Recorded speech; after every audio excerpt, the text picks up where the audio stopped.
Welcome to Ghost of a Podcast. I'm your host, Jessica Lagnato. I'm an astrologer, psychic medium, and animal communicator, and I'm going to give you your weekly horoscope and no bullshit mystical advice for living your very best life. Hello and welcome back. It's Ghost of a Podcast. I have an excellent question this week from Saturn Return and still no clue what's going on. And it reads, Hi, Jessica. You've mentioned a few times that things become clearer after your Saturn return. I will be 32 this year and still have no clue what to do with my life. I can't choose a direction for a career no matter how much research I do or how much I try to get to know myself. And I have done lots of research through lots of different tools and systems, but still feel clueless and unguided. I'm really sensitive and can't find a way to be of service and make money. I had an abusive childhood and I do a lot of self-work daily, but it all seems useless because I can't seem to be able to find my place in the world. I try to ask for help, but I seem to be misunderstood a lot, and I go back to looking for answers internally. I feel like an alien on this planet, and a lot of times I just feel like I don't belong here and want to go home. What am I doing wrong? And this question is from a listener who was born on August the 7th in 1919 in London, UK.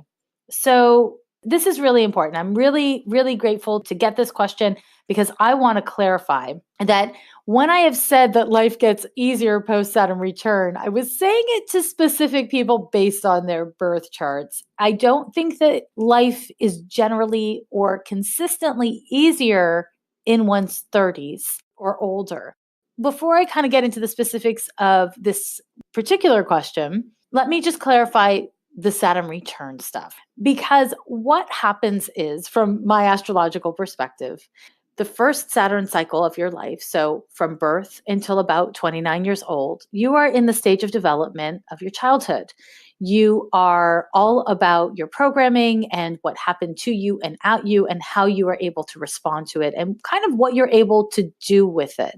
However, after this first Saturn return, so for the next approximately 29 years, it is much more agency-based. It is much more about what you choose to do with who you are instead of what happens to you, right? So there's a lot more agency for adults than for kids. I believe that when we do the work of self-acceptance, getting to know ourselves, healing trauma, etc., life can get a lot easier.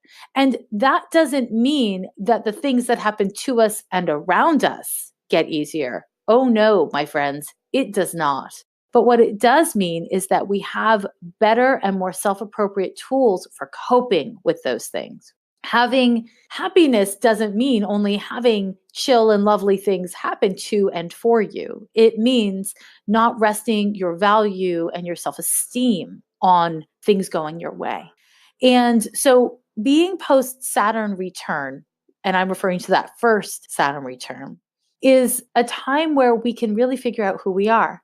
To be clear, it takes a few years for the Saturn return to build. So generally speaking, at around 27, we start to feel like we're running out of time and like we have to make major changes and life gets really destabilized. And for the next year or two, what happens is, we are meant to be changing our lives. And then the Saturn return hits. And when the Saturn return hits, it can last anywhere from about a month to about a year. Depends on the math of you. Whatever it is that happens during the crisis of the Saturn return, and it is in fact a crisis, it doesn't mean it's bad, but it is a crisis in consciousness where we must be more accountable to who we've become, who we want to be, and what our lives really are. Then the transit ends and things seem like they're going back to normal. And then the Christ year hits. It's called the Christ year because it is 33. 33 years old is I think they call it the Christ year because it's like a metaphor for the whole Christ story. It's the Father, the Son, the Holy Ghost, the double Trinity there. I'm not a Christ-related expert by a long shot, my friends. Everything I know about Jesus, I pretty much learned from Andrew Lloyd Webber's Jesus Christ Superstar, the musical. It is an excellent movie if you haven't seen it.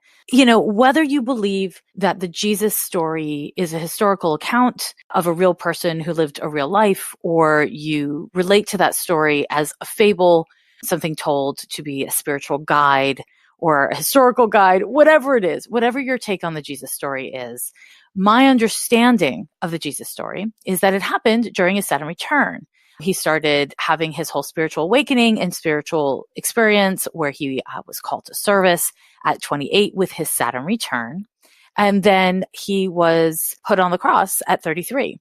So his whole story is actually the arc of the Saturn return. It's really interesting if you haven't seen the movie, of course, please do see the movie. The point of the 33rd year is whatever it is that you haven't integrated post Saturn return, it demands your attention. And 33 tends to be a really big deal year for most people, where you either are figuring out what needs to be done so that you can really embody who you want to be, or what needs to be undone because you haven't yet undone it. You know what I'm saying? At 32, I don't expect that anyone has the full benefit of being post Saturn return. That comes after 33, okay? That's just a general, oops, don't misinterpret what I'm saying when I say life's easier for a particular person post Saturn return. That all said, you, my dear, have a whole other ball of wax happening here. So when I pulled up your birth chart, what I saw was that for the last 2 years, you've been going through something called Neptune square to Saturn. Now, this is a once in a lifetime astrological event, and it's quite difficult because Saturn is your internal structure as a human being. Saturn is your sense of reality and how you fit into capitalism and hierarchy and what am I doing with my life and where is it going? And Neptune is like fog. Transiting Neptune functions like fog. It makes us feel confused and uncertain, like we don't belong. All the stuff you're naming in your question. This has all been happening in the last 2 years, the whole time you've been post Saturn return. It's generally a time where people experience a great deal of anxiety and uncertainty about their value, their worth, and their direction. Now, this transit ended on March 1st, 2019, exactly 10 days after you wrote me the email. So the good news is you can expect to have a greater sense of certainty start to kind of form for you over the course of the next 3 months. And in my experience, it takes about 3 months for a transit like this, once it's over, for you to actually feel full relief from it. Sometimes a little more, sometimes a little less. So I wouldn't have expected you to have a sense of clarity about your direction in the last 2 years. And that's all shifting. It's all shifting now. And it'll take a minute for you to fully feel that shift, but that doesn't mean it isn't shifting. So that's the first part of my answer. When we come from trauma, when there is childhood abuse or deeply destabilizing and unsafe circumstances, it takes us more time. And for some people, that more time is about finding your place through, work and industry. For some people, that more time is about finding friends, community, or love. For some people, it's all of it. What it sounds like you're doing is the hard labor of self-care. And I'm actually really glad to hear that you're doing that because, the last 2 years have been really confusing for you. But you're going to soon enough, like within 2019, reach a place where that hard labor probably needs to get a little more flexible and a little less rigid. And you need to put yourself out there and be willing to fail. Let me clarify what I mean by being willing to fail. In your question, what you're saying is you can't find your way to be of service and do the work. You're not sure what to do with your life. It is not necessary to know exactly what to do with your life or find the perfect vehicle for service.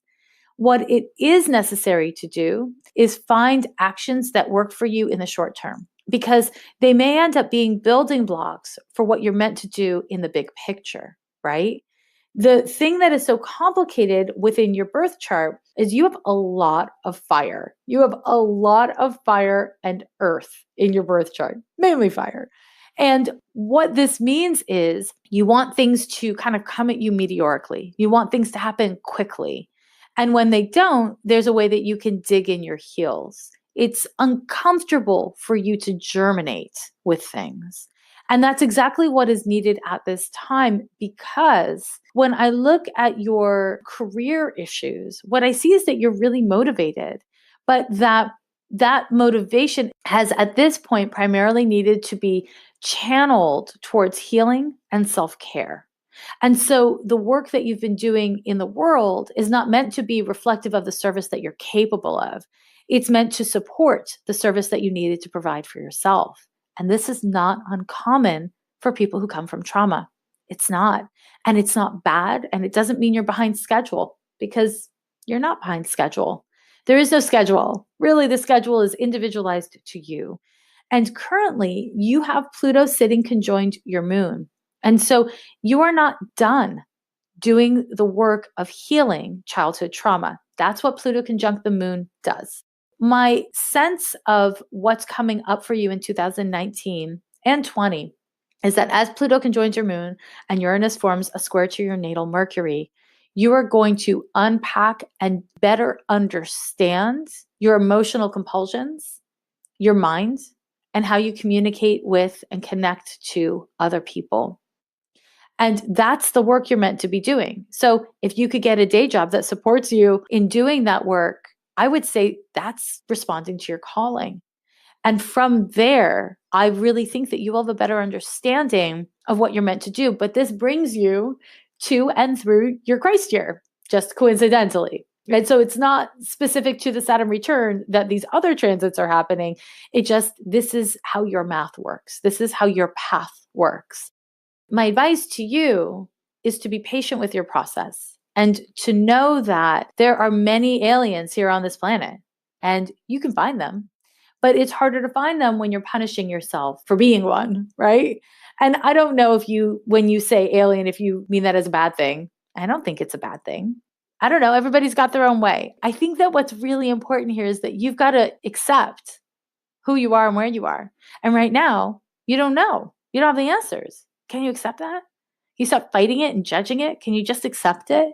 Because if you can, then you can start actually accepting the work that you do feel called to do. It's self-care. That's where you're at. Of course, you need a day job, right? You need a day job. You need a way to make money to support you on that. And have faith that there will eventually be work in the world that you can do. Now, I'm not going to name career paths for you because I actually don't think it's what you're meant to be focused on right now. What you're meant to be focused on right now is creating a relationship to yourself that you can deeply enjoy or at least tolerate. That's the work. When it comes to choosing a product that's better than the rest, just choose Brandless. You get higher quality products at more affordable prices and all without having to leave your home. And every time you check out at Brandless, they donate a meal to someone facing hunger through their partnership through Feeding America. Right now, my listeners can receive free shipping on orders of $48 or more at Brandless. Just go to brandless.com/listen and receive free shipping on orders of $48 or more. Don't wait another minute. Go to brandless.com/listen and receive free shipping on orders of $48 or more. Hello, my loves, and welcome back to the Astrology Corner of Ghost of a Podcast.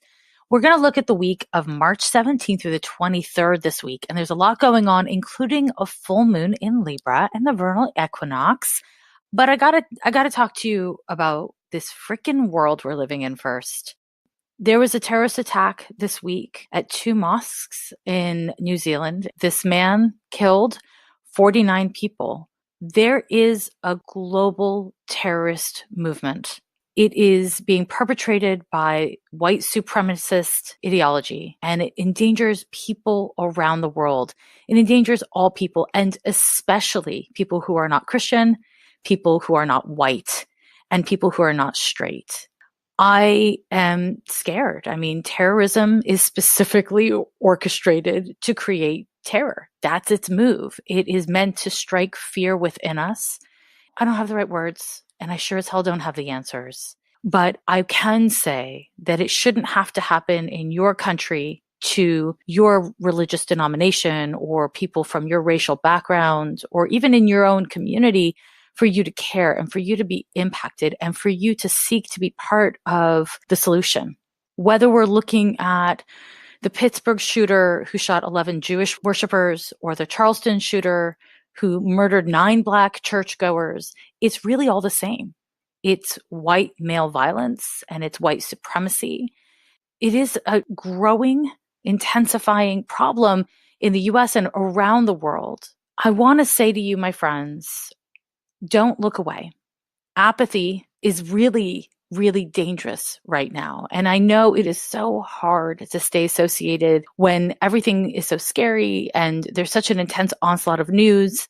It's hard to stay present with it. But white supremacy and patriarchy, they've become these really popular hashtags, but they're actually really complex systems that implicate all of us globally. And they will not be overcome by hashtags or going to a march once. These are complex systems that will take time and effort by masses of people in order for us to successfully dismantle them. As an astrologer, I will say now is the time. You don't have to be an activist to care and to be a part of the solution. You don't.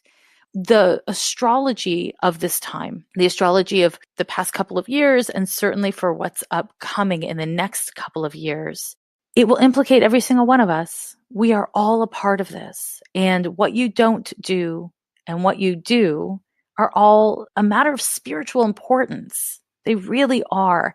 And it's a mistake when we separate politics, social justice, and spirituality. When we separate them, I get deeply concerned because I think, well, how can you be a spiritual person and not be profoundly motivated by preserving the humanity in everyone, the safety, the dignity in all? How? I don't understand that personally. If you are a really spiritual person and you're not especially political and you don't really concern yourself with matters of social justice, I want to invite you in. I want to invite you in to the world that we all share and to understand that all of our soul's work includes caring for others, caring for this earth. Now is the time. So on a personal level, I want to invite you to really become mindful of where and how you're apathetic and to try to bring more emotional and mental presence to that. I want to invite you to look at where your thinking is superiority based, where you think, well, these people are better and those people are not as good, and therefore I shouldn't have to care. Because this form of thinking is a symptom of the problems that are plaguing our societies. And I want to invite you to honor, promote, and protect the humanity in others. I am not against punching Nazis. I am not the one who's going to say that's a bad thing. However, it's not where I personally come from. And I'm not mad at that as a strategy, but I don't actually believe that hate is enough. We don't beat hate with hate because honestly, I don't know. Do you want to be the best hater in town? Do you want to be the most hateful person? I don't know. How is that winning? I don't get how that's winning. From my view as a spiritual person and the way my spirituality works, I have this feeling that when we preserve the humanity in ourselves and in others, that is how we win. This is something that I've given a lot of astrological context to in the podcast in the past and certainly in things I've written. But at this moment, I don't want to make it too astrological because I want to keep it real simple, my friends. It is important that you understand that you are a part of this, whether you choose to participate actively in the world or not. And it is time to move beyond anonymous social media posts and to show your solidarity against hate, to practice showing up IRL. And that might look like going to a mosque and giving a gift to a person. There's a million forms of activism that are really just about connecting with your neighbors and letting them know that you are there and that you are glad that they are there, right?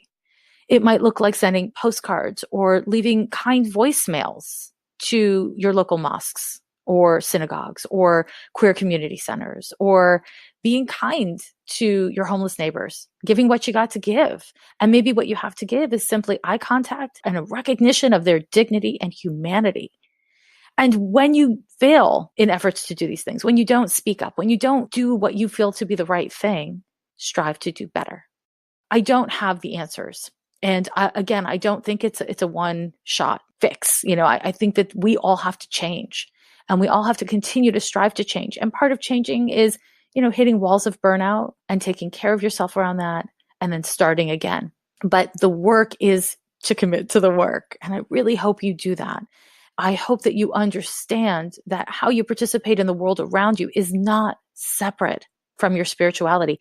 Your soul does depend on how you participate in the world that we live in, whether or not you like this world, whether you feel like an alien or you feel like you're super normal and you deserve everything or anything in between. How you participate in the world matters. And this is the world we're living in. This is the world we're living in, where we have systems that are completely run and have been created by white supremacy, by men and for men, and by white men for white men, and by white straight men who are Christian for white Christian straight men. I mean, we could keep going. We could talk about class. We could talk about ableism. We could talk about so many things. We are the majority. We are the majority, and we need to start acting like that. We need to start supporting each other, and we need to start demanding that everyone is treated with dignity. And we can do that from a place of love instead of a place of hate, because it is a much easier burden to carry, is loving others, loving the humanity in others, instead of hating the cruelty in others. It is a much easier way to live. It's an easier way to get the work done, in my view. If that's not what you feel called to do, I respect our differences. That is cool. And now to your horoscope, as promised. Like I said, we're looking at the week of March 17th through the 23rd, 2019, and Mercury is still retrograde. Goddamn Mercury retrograde, giving all kinds of messiness and soupiness to communications. Had everyone like that Facebook, Instagram, WhatsApp crash. Classic Mercury retrograde. And could somebody talk to Apple, because they only push their damn updates during Mercury retrogrades? I don't know why they do that. It's so annoying. So on the 17th, Mercury retrograde forms a sextile to Mars. This is actually a really great transit for deepening your understanding of something that you've been looking back at, if you're doing your Mercury retrograde homework. This can be a really busy day where things are just kind of happening quickly, where you have to run around town, or you get lots of communications coming your way.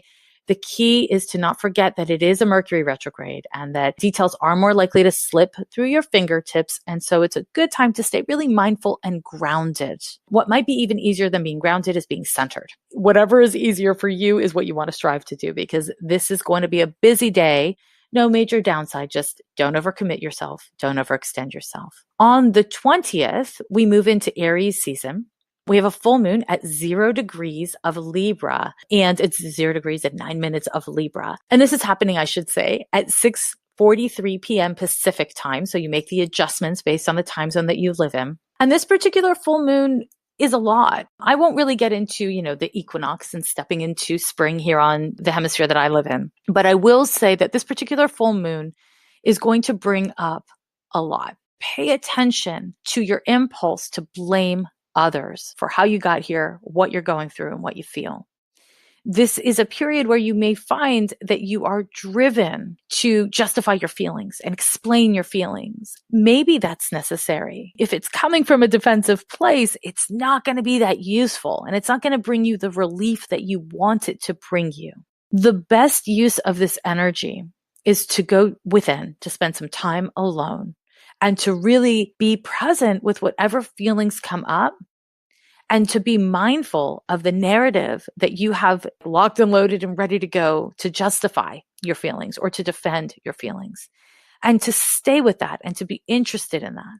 Because a lot of times our stories are kind of old stories and they're not necessarily relevant for what's actually happening. In other words, if you can sit with your feelings instead of acting on them, you can have a profoundly transformational full moon moment where you figure something out about yourself, about your true motivations that are really getting you the circumstances, dynamics, and especially relationships that you've been experiencing. Because if you say, all I want is to be in a relationship, and you say it over and over and over again, but you keep on choosing people who live in different countries, don't speak the same language as you, are married, whatever, then do you really? Because your actions betray that you don't. Right? So you want to look at the space between what you say you want and what you're actually consenting to and attracting, and strive to understand not how you got here, none of that, just what are your motivations? What's actually going on for you without blaming or explaining? What are your motivations and what is really going on for you? This is not a time to disassociate from the world, but it is a time to create space to be with yourself. So the distinction I'm trying to call here is the latter is about having healthy and well-expressed boundaries. Disassociating from the world is kind of checking out and then expecting people to just suck it up and deal with it, or checking out and dealing with the consequences later. What I'm recommending is that you instead be forthcoming about the ways in which you are needing to check out just let people know I need space. I need to be alone for a minute. And if you can do this, it can be really useful, not only for your relationships and minimizing drama in your life, but also it can be really useful for you to figure out what it is that you are scared of around asserting your truth and taking space. So you can learn more about yourself by trying to assert boundaries that maybe you're typically a little uncomfortable with asserting. On the 21st, and these transits that I'm going to name are overlapping with the full moon on the 20th. On the 21st, we have 2 Venus transits. Venus will be forming a square to Mars and a sextile to Jupiter. Neither of these transits are bad in any way, shape, or form, but what they can do is they can incline you to want to phone it in for your relationships. So basically to do or say what you think others want from you instead of what is totally true for you. This can incline you to act on your relationships before you're actually ready and you actually know what that means, what you really want. In doing that, you can kind of get yourself in a bit of trouble down the line. And so the best use of this energy, in my view, is to be really open and to connect with others from that place of openness, but to keep in mind what your values are and to make sure that your actions and your ways with others accurately reflect your integrity and your values. And when they don't, to try to bring ownership to that, right? To own why you did it, how you did it, the fact that you did it. Now, my friends, I know that there is a lot going on both personally and globally, and I encourage you to see the links between how you handle them both. I encourage you to find your place in this world by participating in it with as much love and empathy and kindness and responsibility as you can muster. And you know I love you. I want to thank you so much for joining me this week, and I want to thank you for joining me every week. If you love this podcast as much as I love making it, please subscribe to it, star it, and review it wherever you listen to it. Share it with your friends and your frenemies. Share it with your mom. You can support the podcast on Patreon if you feel so inclined. If you have an iOS device, you can also download my free app called Tiny Spark, and it is a resource for accessing your own tiny spark of intuition. That is my free gift to you. If you want more on the full moon, please do check out my weekly horoscope. It drops on Wednesdays. I'm going to have more on the full moon and probably some new moon homework for you. And then finally, check out the show notes if you would like a link to show your support to the victims of the mosque shootings in New Zealand. Be kind to yourself and others this week. Every year they say the end is near, but we're still here, yeah, we're still here.